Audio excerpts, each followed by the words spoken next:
찾아서 읽겠습니다. 누가복음 12장에 있는 말씀입니다. 누가복음 12장 13절로 34절까지의 말씀을 함께 읽을 때 일어나실 수 있는 분들은 일어나셔서 이렇게 하나님의 거룩한 말씀을 함께 받겠습니다. 누가복음 12장 13절로 34절 말씀 한 절씩 교독하여서 읽겠습니다.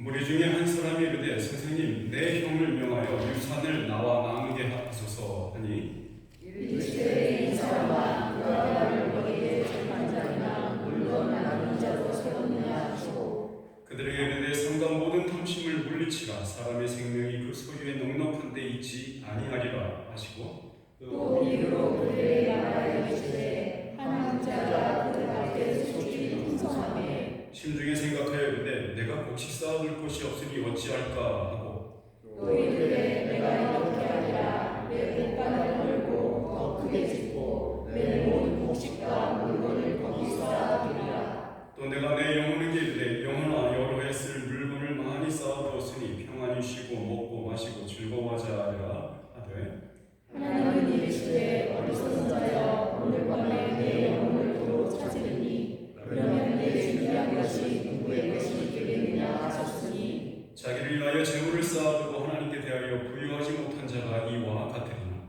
또 제자들에게 이르시되 그러므로 내가 너희에게 이르노니 내 목숨을 위하여 무엇을 먹을까 몸을 위하여 무엇을 입을까 염려하지 말라. 목숨이 음식보다 중하고 몸이 의복보다 중하니라. 까마귀를 생각하라. 심지도 아니하고 거두지도 아니하며 골방도 없고 창고도 없으되 하나님이 이르시나니 너희는 새보다 얼마나 더해하냐. 또 너희 중에 누가 염려함으로 그 키를 한 자라도 더할 수 있느냐.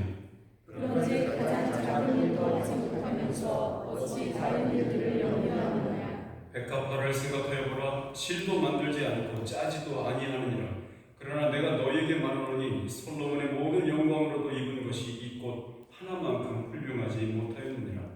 오늘따라 내일 나무위에 던져지는 들들도 하나님이 이렇게 입히시거든 하물며 너희가 오냐 이들이 자자자들아. 너희는 무엇을 먹을까 무엇을 마실까 하여 구하지 말며 근심하지도 말라. 이 모든 것은 세상 백성들이 구하는 것이라. 너희 아버지께서는 이런 것이 너희에게 있어야 할 것을 아시느니라. 다만 너희는 그의 나라를 구하라. 그리하면 이런 것들을 너희에게 더하시리라. 저는 오히려 무서워하라. 너희 아버지께서 그 나라를 너희에게 주시기를 기뻐하시느니라. 너희 소유를 팔아 구제하여 낡아지지 아니하는 배낭을 만들라. 곧 하늘에 둔 바 다함이 없는 보물이니 거기는 도둑도 가까이 하는 일이 없고 좀도 먹는 일이 없느니라. 너희 보물 있는 곳에는 너희 마음도 있으리라. 아멘. 이것은 하나님의 거룩한 말씀입니다. 앉으시기 바랍니다.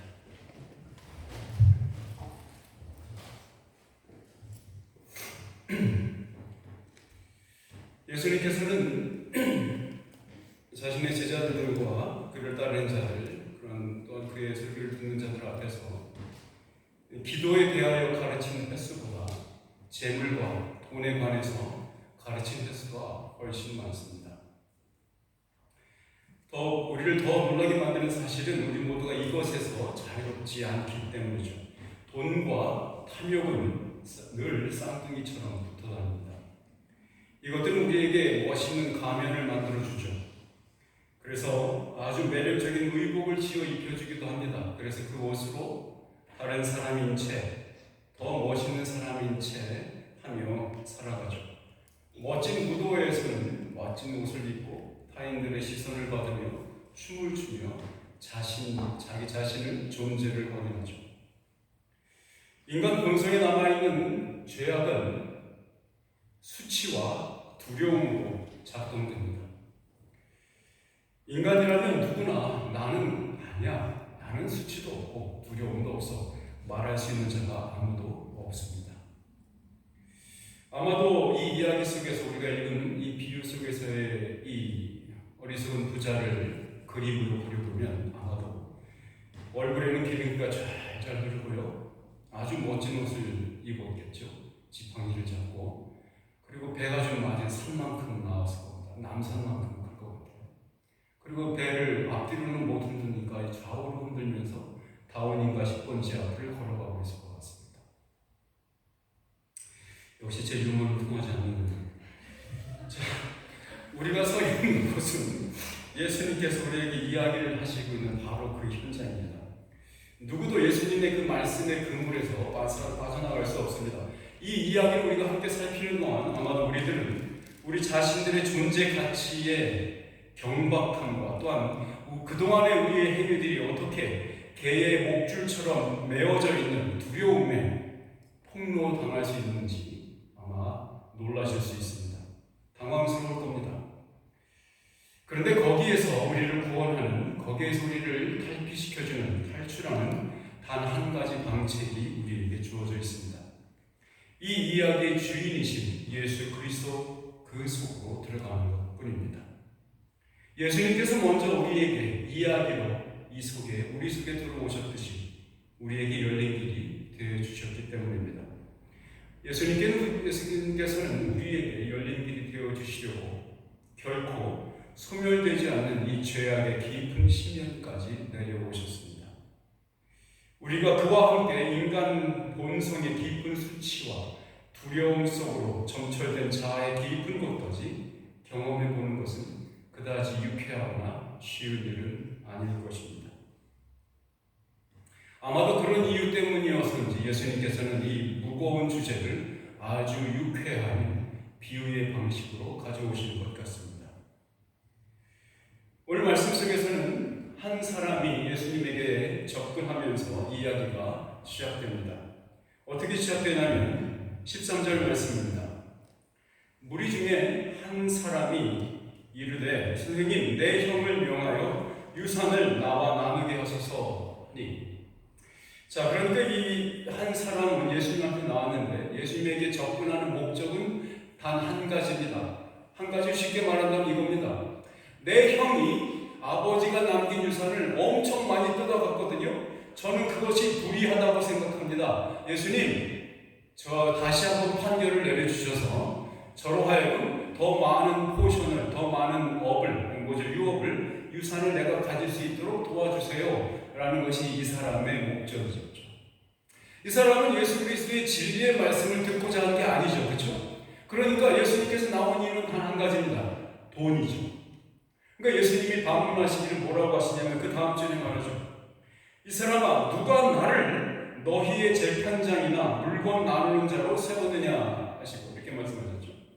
왜 이렇게 이러한 일이 벌어졌냐면 당시에 유대인들, 이스라엘 사람들은 쟁의 혹은 소송이, 민사소송이 있을 때 늘 누군가를 찾아가서 답변을 듣거나 재판을 받습니다. 그 재판을 땅땅 두드려주는 사람들이 누구였냐면 랍비들이 그 일을 했습니다. 구약 성경에는 성문에 앉아있는 자들이 성문을 들고 왔다 갔다 하는 사람들에게 쟁의, 소송, 고소 이러한 일들을 다 맡아서 일을 처리해 주는 것이었죠. 그거와 똑같이 지금 예수님 당시에는 랍비들이 그 역할을 하고 있었고 이 한 사람은 바로 그 랍비 예수님을 찾아온 거죠. 왜 찾아왔을까요? 이미 이 사람은 자기 아버지가 돌아가심으로 인해서 유산이 정리가 된 거야. 어떻게 정리가 됐냐면 자기 형이 있고 장자죠. 큰아들이 있고 자기는 둘째 아들이다. 그런데 민수기와 레위기에 써있는 유산을 나누는 방식에서 어떤 방식이 있냐면요. 장자들은 차자 혹은 제3자, 사자보다 두 몫을 더 챙깁니다. 두 몫. 그러니까 장자, 큰아들은 두 배를 더 가져요. 이 둘째 아들이 셋째인지 둘째인지 이 사람은 아마도 장자는 분명히 아니었던 거죠. 둘째나 셋째가 됐겠죠. 근데 그 마음에 이것이 불의한 판단이다라고 생각한 거죠. 그 형이 세 몫을 떼갔을까요? 아니면 네 몫을 떼갔을까요? 그건 모르겠어요. 어쨌거나 이 사람은 지금 분명히 예수님한테 찾아온 이유는 딱 한 가지입니다. 돈이죠. 그런데 왜? 이 사람은 첫 번째 이미 다른 랍비로부터 이 판결을 받은 거예요. 그것이 옳다. 그래서 정리가 된 거야. 근데 예수님에게 왔죠. 이것을 뭐라고 합니까? 우리말로 상고한다 이렇게 말하죠. 상고 아세요? 상고? 재판을 한번 하고 나서 재판이 마음에 안 들어. 난 이 결과 못 받아들이겠어. 그러면 그 위의 재판정으로 또 높은 하이어 재판장으로 자기 이 케이스를 끌고 가는 거예요. 그걸 상고라고 합니다. 이 사람이 지금 예수님 앞에 상고하는 거야. 그렇죠? 이미 재판이 끝났어. 이미 유산을 나눴는데 그게 싫다. 난 싫어요. 난 더 가지고 싶어요. 라고 하는 거죠. 예수님이 그러는 겁니다. 아니 누가 나를 너희의 이런 일을 맡을 재판장이나 물건 나누는 사람으로 세웠느냐라고 하는 거죠. 자, 예수님께서 지금까지 해오신 메시지의 내용은 뭡니까? 한마디로 말하면 평안을 갖다 주시고 평강을 전하시고 화합을 전하시는 거죠. 이 화목하게 하시는 메시지를 전하고 계셨던 분이 예수 그리스도예요. 그러니까 예수님이 전하신 메시지는 사람들로 하여금 하나님과 화목을 이루게 하고 그 화목을 기반으로 근거로 사람과 사람 사이에 화평케 하려고 하는 것이 예수님의 메시지의 핵심이었죠. 그런데 지금 이 사람은 예수님에게 찾아와서 뭐라고 하는 겁니까? 물건을 더 나눠주시는 자로 일해주세요 라고 하는 겁니다. 혹시 모르겠어요. 이 사람이 여기 글에는 안 나왔지만 예수님한테 혹시 하면 2배는 떼어드릴 수 있습니다. 이렇게 커미션 더 많이 떼어드릴게요. 이렇게 말했을까요? 자, 15절 말씀 보겠습니다. 그들에게 이르시되 삼가 모든 탐심을 물리치라. 사람의 생명이 그 소유에 넉넉한 데 있지 아니하니라 하시고. 자, 여기서 보시면 예수님께서는 이 문제의 핵심을 짚어주고 계십니다. 뭡니까? 탐심이죠. 이 한 사람, 이 젊은 놈이 예수님에게 찾아온 것은 무엇이 그 안에서 작동이 돼서 예수님에게 나와왔다는 얘기입니까? 탐심이죠. 탐욕입니다. 예수님께서 탐심을 어떻게 말씀 속에서 정의하셨냐면 여기 이렇게 표현되어 있잖아요. 그 사람의 생명이 그 소유에 넉넉한 데 있지 아니하니라. 자, 이 말씀 뭐예요? 탐심은 뭐냐면 나의 생명, 이 생명은 뭐 사전적인 의미로 다른 표현으로 말씀드리면 활력과 같아요. 활기 있는 것, 어떤 보장성, 안전성 이런 게 생명이에요. 그러니까 자기의 생명이 물질, 자기가 갖고 있는 물질이 많으면 많을수록 나의 생명은 안전하게 보장받고 길게 살 수 있다라고 하는 그 생각, 그 마음, 그것이 탐심이라고 얘기하는 거죠. 탐심은 과도한 욕망입니다. 그렇죠? 탐심은 과도한 욕망이에요. 이 탐심은 인간이라면 누구나 가지고 있습니다. 탐심을 가리키는 학교는 없어요. 그러나 인생 속에서 보시면 모든 인생은, 모든 사람은 이 배움 없이도 탐욕을 부립니다. 죄의 학교가 없는 것처럼 사람은 태어나서 죽을 때까지 죄를 짓습니다. 죄의 학교에 가서 배우지 않음에도 불구하고 죄를 짓습니다. 본성이기 때문에 그렇습니다. 탐심은 인간의 본성입니다. 자, 그 말씀을 염두에 두시고 16절 말씀 보겠습니다. 16절의 말씀에서 예수님께서는 이 친구에게 또한 거기에 있는 사람들에게 비유로 말씀하여 주십니다. 16절 말씀 읽겠습니다. 또 비유로 그들에게 말하여 이르시되 한 부자가 그 밭에 소출이 풍성하며. 자, 이 한 부자를 등장시키고 있는데요. 이 한 부자는 원래 부자예요. 계속 부자였어요. 어떤 일이 벌어져서 부자가 된 게 아니고요. 이미 부자였다라고 얘기하시는 거죠. 근데 그 이미 부자였던 그 사람에게 뭔가가 발생해요. 뭐라고 발생했냐면 그 밭에 소출이 풍성함에 라고 쓰였습니다. 이 말은 보통 때 거둬들인 소출만큼 추수의 양이 보통 예년에 비해서 엄청나게 많았다는 것입니다. 그 이유는 써 있지 않죠. 그죠? 어떻게 그 일이 벌어졌는지. 그런데 분명한 것은 엄청나게 큰 소출을 얻었기에 이 사람이 가지고 있었던 예전에 기존으로 쓰고 있던 창고, 그 창고의 곡식 창고의 크기가 이것을 감당해낼 수가 없는 만큼의 큰 소출을 얻었다고 합니다. 이 어떻게 얻었을까요? 사람들은 이것을 럭키, 럭, 행운이다 이렇게 말하기도 하고 그렇죠. 근데 아시는 것처럼 미국에서도 많이 있었죠. 이미 그런 사례가. 여러분 로또 아시죠? 그렇죠? 예. 그 로또 해가지고 당첨된 사람들의 인생을 추적을 해보는 그 다큐멘터리가 있었잖아요. 그 결과는 뭐였습니까? 1년 내에 다 망했다 이거였습니다. 그 로또 해가지고 얻은 돈으로 차 사고, 집 사고, 새 마누라 사고, 새 애들까지 사고, 인생을 새로 사죠. 그리고는 곧 망합니다. 그것이 다큐멘터리 결론이었어요. 자, 이 사람에게 드러난 이 행운은 어디에서 시작돼서 무엇을 근거로 이 행운이 나와 있는 적혀 있지 않으나 우리는 그 이후에 나중에 볼 것 같습니다. 그 사람은 지금 이 일확천금 행운에 대해서 어떻게 반응하고 있는지 16절에 써 있습니다. 자, 16절 읽었으니까 17절 말씀 보겠습니다. 심중에 생각하여 이르되 내가 곡식 쌓아둘 곳이 없으니 어찌할까. 자, 생각해 보세요. 지금 먼저 이 사람, 이 어리석은 부자가 행동하는 이 반응, 선택, 이 어떻게 선택하는지를 보시죠. 자, 이 사람은 지금 심중에 생각하여 이르되라고 했습니다. 누구랑 상의한 게 아니에요. 다른 사람이랑 논의한 게 아닙니다. 자, 그러면 왜 이것이 예수님께서 이렇게 말씀하셨는가? 심중에 생각했다는 말, 왜 지금으로 말하면 누구나 다 심중에 생각하지, 그럼 심중 바깥에서 생각하나요? 그렇지 않잖아요. 예수님이 쓰신 이유가 뭘까요?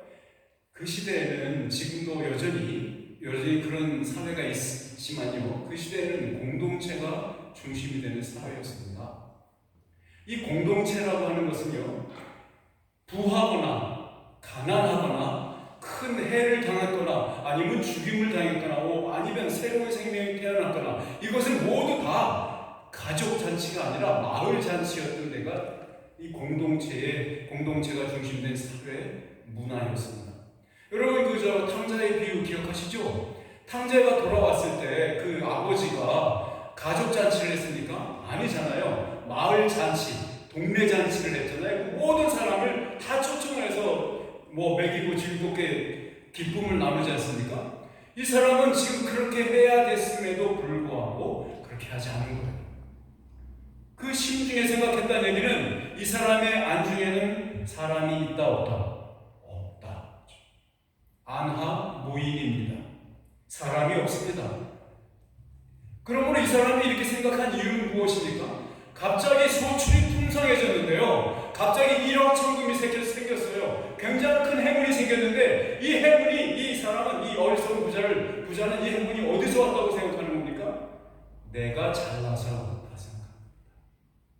그 사회가 주는, 그 공동체가 주는, 그 환경이 주는 소출이 아니고 내가 만들어냈다고 생각하는 겁니다. 그래서 심중에 생각해서 이렇게 말합니다. 내가 곡식 쌓아둘 곳이 없으니 어찌할까?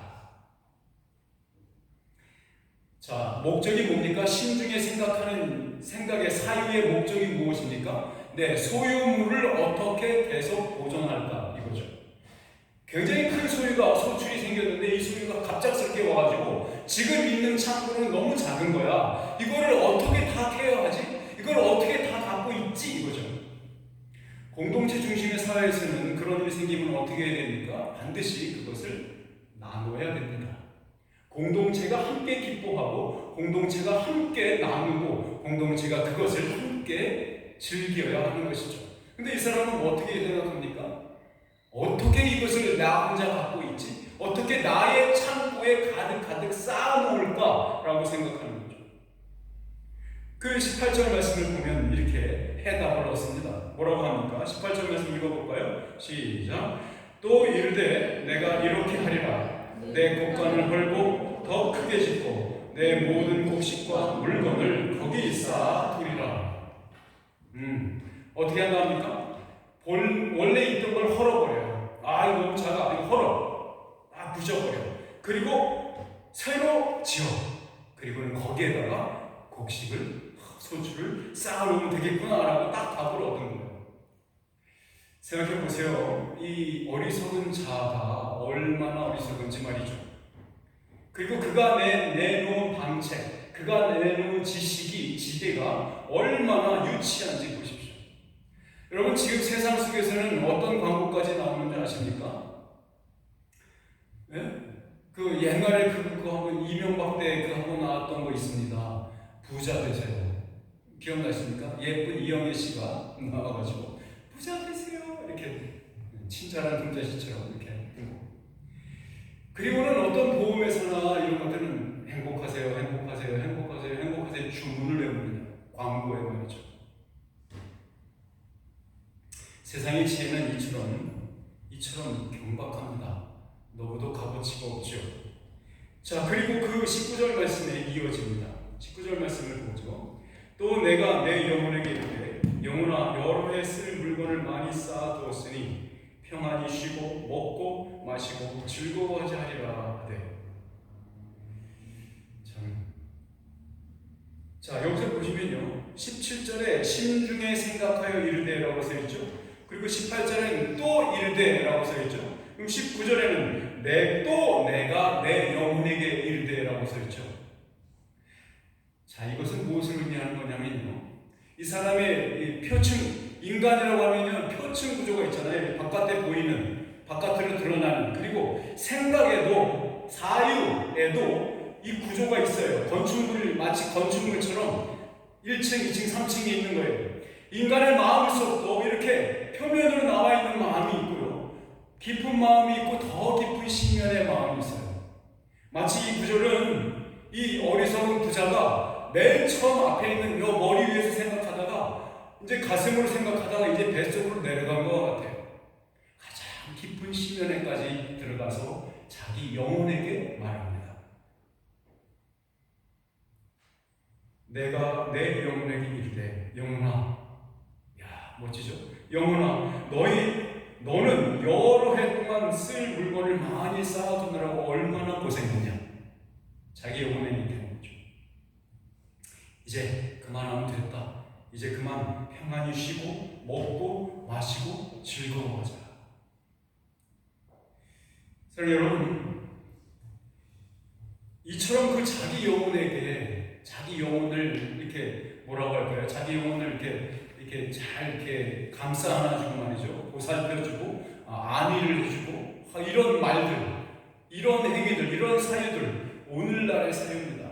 현대인의 생각의 방법입니다. 포스트모던 이후의 사람들이 아주 좋아하는 방식의 말입니다. 나는 귀한 사람이야. 나 아껴야지. 고생했어. 쭉 쉬어. 자, 이것은 평상시에 혹은 정말로 열심히 일을 해가지고 거기에 대한 합당한 소출을 얻고 또한 그만큼 열심히 일한 것에 대해서 조금 벗어나서 휴가를 얻는 그 상태를 말하는 게 아니에요. 그렇죠?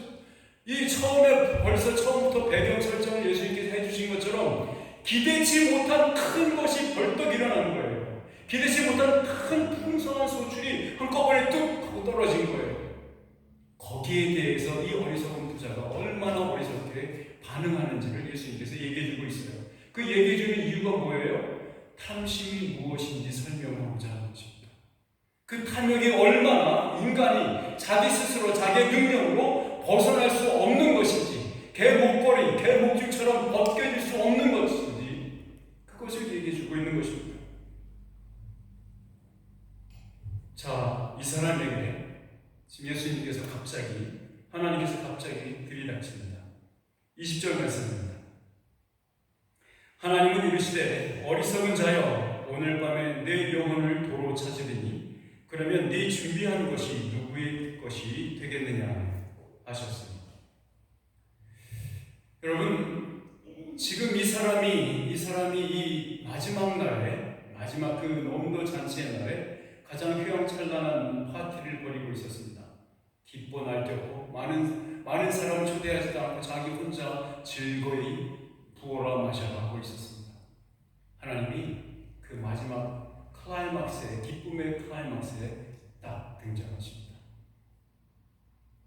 사랑하는 여러분, 우리에게는 이 날이 우리에게 올 것임을 여러분 아시죠? 이 날이 우리에게 올 것입니다.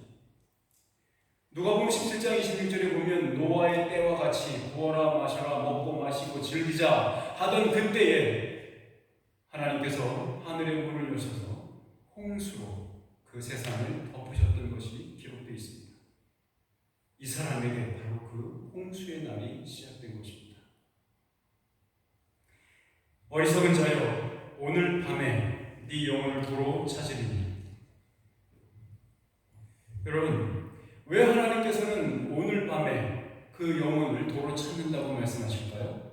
그것은 원래 하나님의 것이기 때문에 그렇습니다. 보세요. 이 어리석은 자는 자기의 생명이 누구 거라고 생각했습니까? 자기 거라고 생각했습니다. 너무도 이기적인 사람입니다. 너무도 우둔한 사람이에요. 너무도 안하무인의 사람이었습니다. 하나님도 없었죠, 당연히. 그 하나님께서 찾아오셔서 야, 이제 내가 너한테 맡겨놓은 거 내가 찾을 거야. 그날이 지금이야. 오늘 밤이야.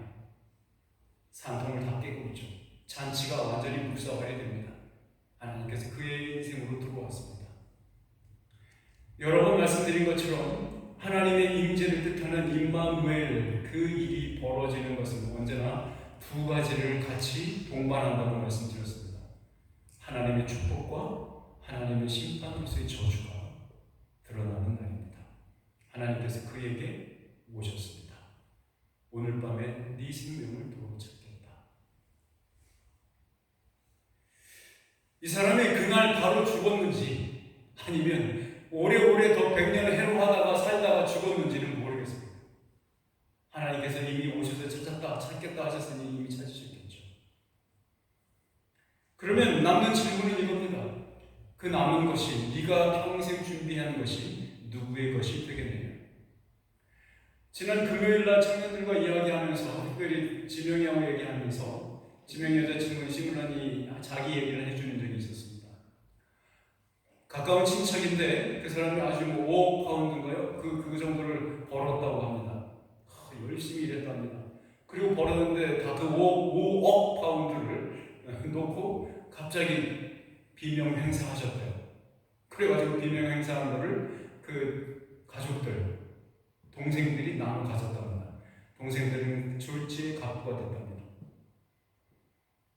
제가 이런 말씀을 드리면 어떤 분들은 나도 그 가부 중에 하나가 됐으면 좋았을 거예요. 이렇게 생각하시는 분이 있는데 아니에요. 그게 아니고 초점은 5파운드를 벌었는데 갑자기 죽을 수 있다. 이 사람이 그렇죠. 이 어리석은 부자에게 찾아오신 하나님, 죽음은 갑자기 찾아옵니다. 우리는 그 죽음이 갑자기 올 것임을 우리는 알고 있습니다. 그리고 그 죽음에 대해서 어떻게 대비해야 되고 어떻게 우리가 그 죽음을 맞이해야 되는지도 알고 있습니다. 여러분, 왜 예수님께서 이 비유를, 왜 이 자를 어리석다고 말하고 있는 것일까요? 왜 어리석다고 호칭하고 있는 것일까요? 시편 14편 1절에 이렇게 말합니다. 어리석은 자는 그의 마음에 이르기를 하나님이 없다 하는도다. 그들은 부패하고 그 행실이 가증하니 선을 행하는 자가 없도다. 어리석은 자는 그 마음에 하나님이 없다라고 말하는 사람들이 어리석은 자입니다. 지금 여러분의 주위를 한번 둘러보시죠. 여러분이 일하시는 일터에서 여러분이 만나는 사람들 속에 얼마나 많은 사람들이 하나님은 없어라고 말하는 사람들인지 말이죠. 이사야서 32장 1절에서 7절에서 이렇게 말합니다. 이는 어리석은 자는 어리석은 것을 말하며 그 마음에 불의를 품어 간사를 행하며 패역한 말로 여호와를 거스르며 줄인 자의 속을 비게 하며 목마른 자에게서 마실 것을 없어지게 하며 악한 자는 그 그릇이 악하여 악한 계획을 세워 거짓말로 가련한 자를 면하며 가난한 자가 말을 바르게 할지라도 그리하며 함이거니와. 자, 이 어리석은 부자가 일확천금으로 큰 소출을 얻었던 것, 이것이 어떻게 얻어진 거라고 말하는 겁니까? 분명한 것은 이 많은 소출이 일어나기까지 수많은 사람들의 노동력이 들어갔다는 겁니다.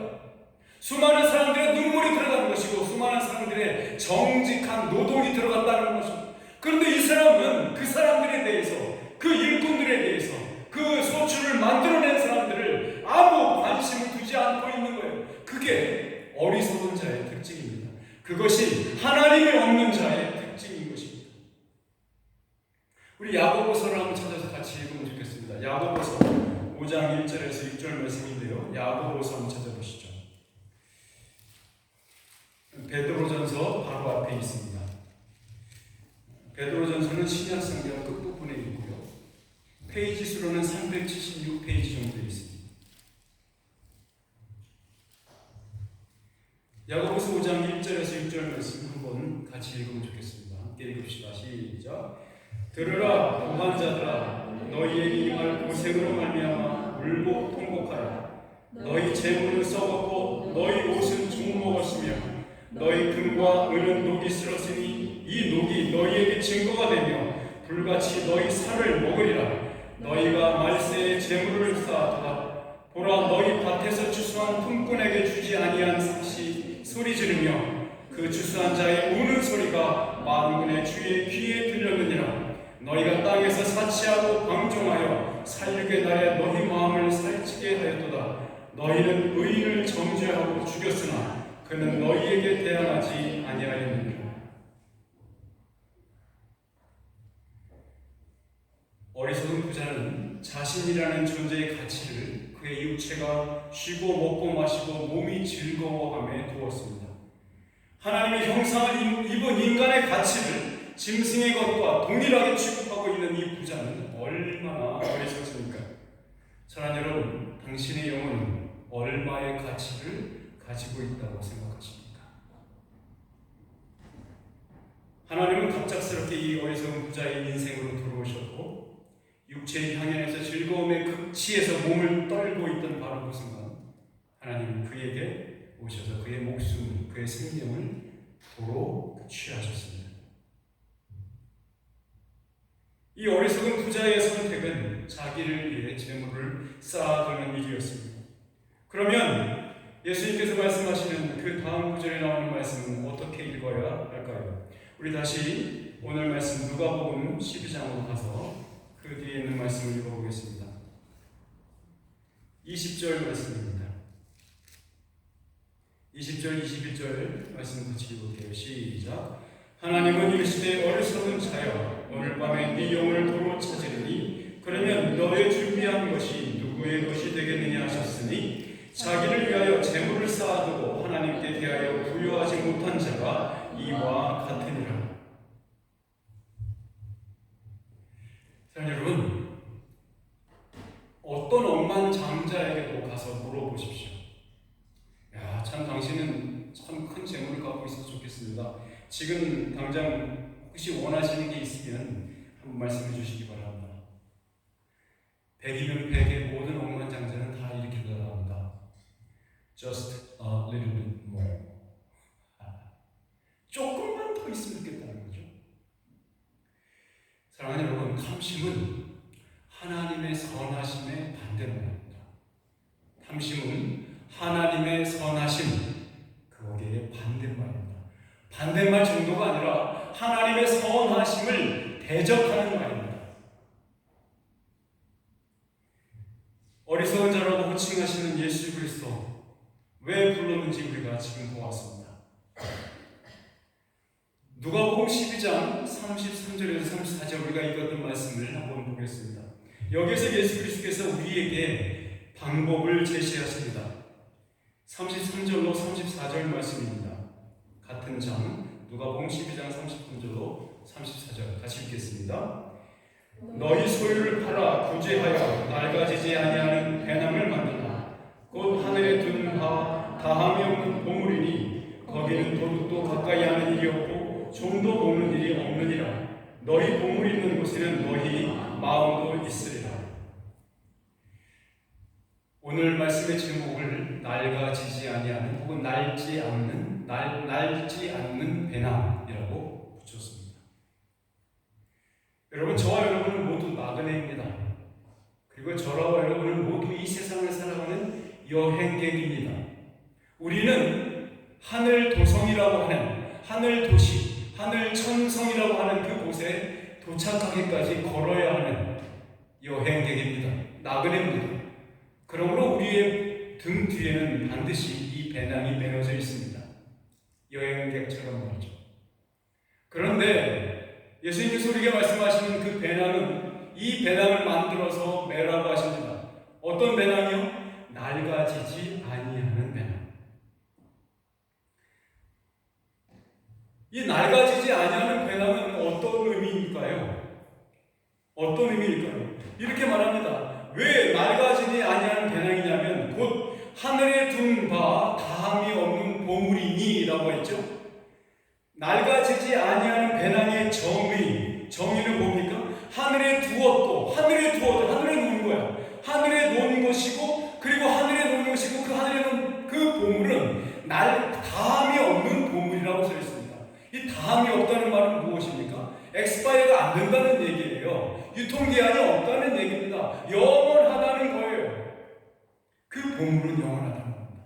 낡아지지 아니하는 배낭이 바로 그것입니다. 골로새 3장 1절에서 4절에서 이것이 무엇을 의미하는지 사도 바울은 분명히 말해주고 있습니다. 골로새 3장 1절에서 4절에 이렇게 말합니다. 그러므로 너희가 그리스도와 함께 다시 살리심을 받았으면 위의 것을 찾으라. 거기는 그리스도께서 하나님 우편에 앉아 계시느니라. 위의 것을 생각하고 땅의 것을 생각하지 말라. 이는 너희가 죽었고 너희 생명이 그리스도와 함께 하나님 안에 감추어졌음이니라. 우리 생명이신 그리스도께서 나타나실 그때에 너희도 그와 함께 영광 중에 나타나리라. 아멘. 하늘에 둔 것이라는 의미를 사도 바울은 너희 생명이 그리스도와 함께 하나님 안에 감추어졌다로 설명하고 있어요. 하늘에 둔 것. 다함이 없다는 것은 그리스도께서 나타나실 그때에 너희도 그와 함께 영광 중에 있을 것이라는 말로 설명하고 있는 겁니다. 하나님과 함께하는 우리의 생명은 안전합니다. 그리스도와 함께 하나님 안에 숨겨져 있으니 그 어떤 권력도 어떤 힘도 우리를 거기서 떼어낼 수 없죠. 부활하여서 하늘 성소의 보좌에 앉아 계셔서 세상을 통치하시는 우리 주님의 다함 없는 생명에 우리의 생명이 매어져 있으니 유통기한은 한도 끝도 없는 것입니다. 예수 그리스도께서 살아 계시는 한 우리의 생명도 살아 있습니다. 우리는 배낭을 메고 목적지를 향해서 걸어가고 있는 순례자들입니다. 시편 128편 1절 2절에서 이렇게 말합니다. 여호와를 경외하며 그의 길을 걷는 자마다 복이 있도다. 아멘. 네가 네 손으로 수고한 대로 먹을 것이라. 네가 복되고 형통하리라. 낡지 않는 배낭을 맨 사람들은 여호와의 믿음의 길을 걷는 사람들입니다. 이들에게는 수고한 대로 먹게 하는 복이 있을 것이라는 얘기입니다. 구약이 말하는 바로 그 형통함은 바로 그것입니다. 심은 것이 소멸되지 않는 거둬들임, 추수가 오는 것 말하는 것입니다. 심은 대로 거둬들이는 것, 이것이 하나님께서 구약 백성을 통해서 얘기한 형통의 복입니다. 약속해 주신 것을 기대하는 그대로 성취하게 하는, 이루어지게 하는 승리가 바로 그것입니다. 낡지 않는 배낭을 짊어진 자들의 영혼은 무엇을 추수하게 될까요? 우리는 각자 영혼의 가치를 얼마나 매길 수 있을까요? 만일 여러분이 세상 전부를 얻고서 여러분의 영혼을 잃어버린다면 기쁘겠습니까? 여러분은 하나님의 사람입니다. 여러분의 영혼의 가치는 예수 그리스도께서 삶과 죽음으로 빚어낸 영생만큼 비싼 것입니다. 여러분의 생명은, 여러분의 영혼은 그런 것입니다. 이 어리석은 자의 영혼과 같지 않습니다. 적어도 그리스도의 부활과 함께 다시 생명을 얻은 거듭난 자의 영혼의 가치는 역사의 주인이시며 창조자이신 그리스도의 인격에게 부여되는 그 가치, 그 값어치와 똑같은 가치를 갖는 것입니다. 또한 그 가치는 그리스도께서 다시 영광 중에 나타나실 그때에는 더욱더 그 값이 그의 영광만큼 치솟아 오를 것이라는 약속입니다. 그리스도 안에서 짓는 농사와 그리스도 안에서 짓는 집은 무너지지 않습니다. 그 사용기한이 한이 없습니다. 오히려 그 마지막이 처음보다 더 크고 아름답다고 말하지 않습니까? 그 보물은 계속해서 빛이 나고 계속해서 더욱더 아름다워지는 보물 중의 보물입니다. 그것이 날 낡지 않는 배낭입니다. 그래서 믿는 자는 오늘의 삶을 자족함으로 살 수 있는 것입니다. 사도 바울은 자기의 제자, 목회자인 디모데에게 이렇게 목회하라고 가르쳤습니다. 디모데전서 6장 6절에서 8절 말씀이 이렇게 말합니다. 자족하는 마음이 있으면 경건은 큰 이익이 되느니라. 우리가 세상에 아무것도 가지고 온 것이 없음에 또한 아무것도 가지고 가지 못하리니 우리가 먹을 것과 입을 것이 있은즉 족한 줄로 알 것이니라. 하나님께 대하여 부요한 자의 삶의 모습은 성경은 분명히 말합니다. 낡지 않는 배낭을 짓는 자가 하나님께 대하여 부요한 자입니다. 바울은 디모데에게 이어서 이렇게 말합니다. 선을 행하고 선한 사업을 많이 하고 나누어 주기를 좋아하며 너그러운 자가 되게 하라. 이것이 장래에 너희를 위하여 좋은 터를 쌓아 참된 생명을 취하는 것입니다. 어리석은 자는 그 풍성한 소출을 자기의 창고에 쌓았습니다. 거듭난 자는 무엇을 쌓아야 합니까? 장래를 자기를 위하여 좋은 터를 쌓아야 합니다. 탐심은 우상 숭배입니다. 사도 바울은 분명히 말합니다. 탐심은 우상 숭배니. 혹시 우리 중에 누구도 그런 사람이 없길 바랍니다. 그러나 세상의 모든 교회 속에서는 모두가 다 하나님을 거듭난 자가 아님은 분명합니다. 알곡과 가라지가 여전히 있습니다. 노미널 크리스천은 여전히 있습니다. 여러분들이 이곳에 와서 하나님께 예배하고 말씀을 듣는 동기가 탐심입니까? 탐심이라면 오늘이 하나님께서 그를 찾아온 그날이 되어야 합니다. 회개하셔야 합니다. 주님께 나오셔야 합니다. 디모데전서 1장 9절에서 이렇게 말합니다. 부하려 하는 자들은 시험과 올무와 여러 가지 어리석고 해로운 욕심에 떨어지나니 곧 사랑으로 파멸과 멸망에 빠지게 하는 것이라. 돈을 사랑함이 일만 악의 뿌리가 되나니 이것을 탐내는 자들은 미혹을 받아 믿음에서 떠나 많은 근심으로써 자기를 찔렀다. 우리는 이 탐욕과 싸워 이겨야만 합니다. 그래야만 영생을 취할 수 있습니다. 오직 너 하나님의 사람아 이것들을 피하고 의와 경건과 믿음과 사랑과 인내와 온유를 따르며 믿음의 선한 싸움을 싸우라. 영생을 취하라. 사도 바울은 디모데에게 이렇게 공면합니다. 사도 바울이 디모데에게 이렇게 말하는 것은 디모데에게 이렇게 가르친 겁니다. 너가 교회에서 목회할 때 이것을 가르치라고요. 이걸 가지고 목회하라고요. 우리도 마찬가지입니다. 저희가 무엇으로 우리와 함께 교회가 되겠습니까? 이 말씀을 따라야 합니다. 우리는 하나님의 사람들입니다. 선한 싸움을 싸우고 영생을 취하는데 인생을 바쳐야 하는 자들입니다.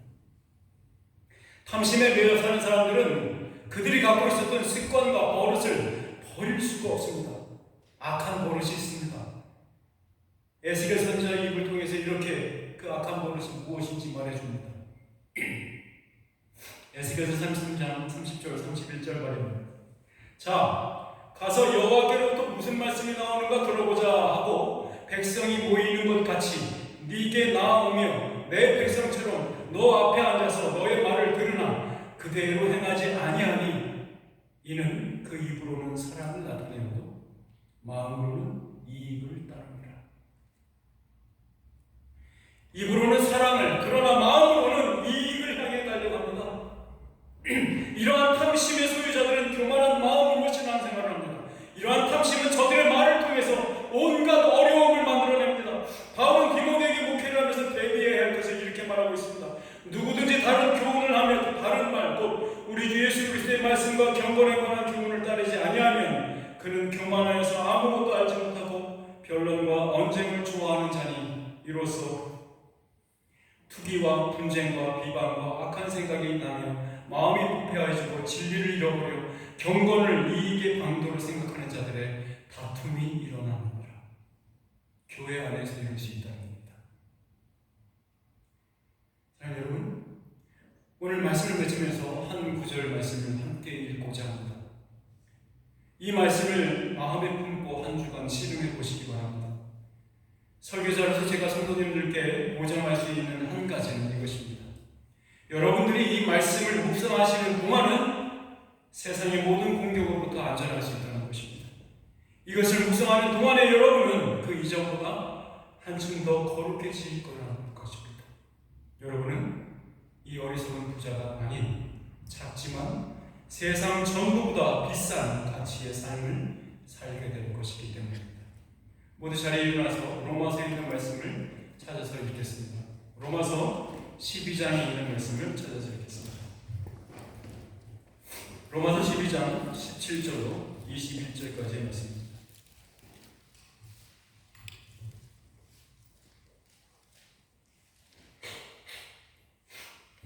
17절로 21절 말씀입니다. 같이 읽겠습니다. 시작. 아무에게도 악을 악으로 갚지 말고 모든 사람 앞에서 선한 일을 통하라. 할 수 있거든 너희 서로서는 모든 사람과 함으로 화목하라.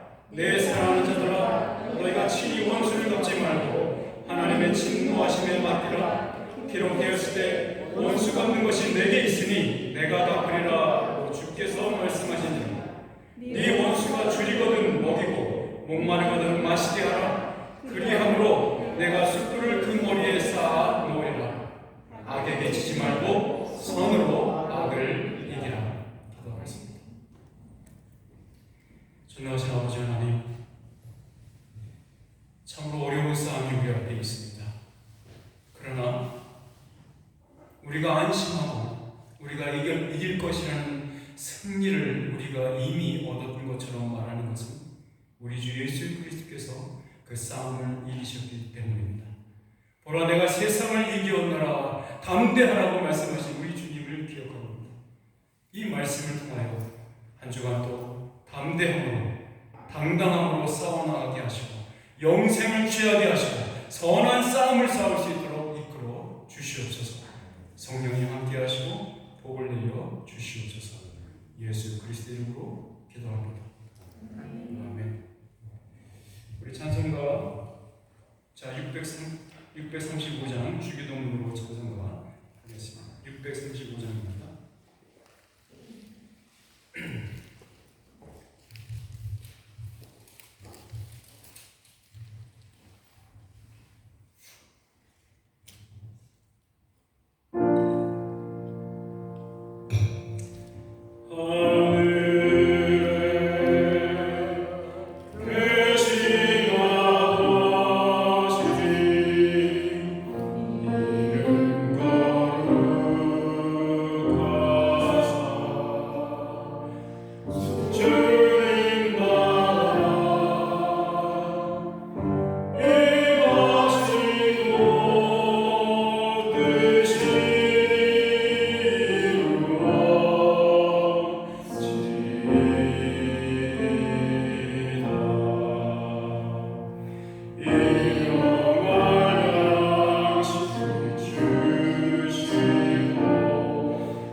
우리 안에 병든 자 있고 우리 안에 가난한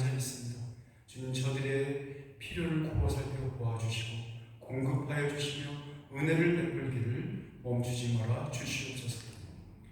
이제는 우리 주 예수 그리스도의 은혜와 하나님 아버지의 크신 사랑과 성령 하나님의 충만하시고 교통 감화하시는 역사가 이 어리석은 부자가 아니라 선한 싸움을 싸우기로 결심하며 담대하게 오늘을 살기를 믿음으로 결심한 사랑하는 범용하는 교회 형제자매들 머리머리 위에 이제부터 영원토록 함께 있어 지내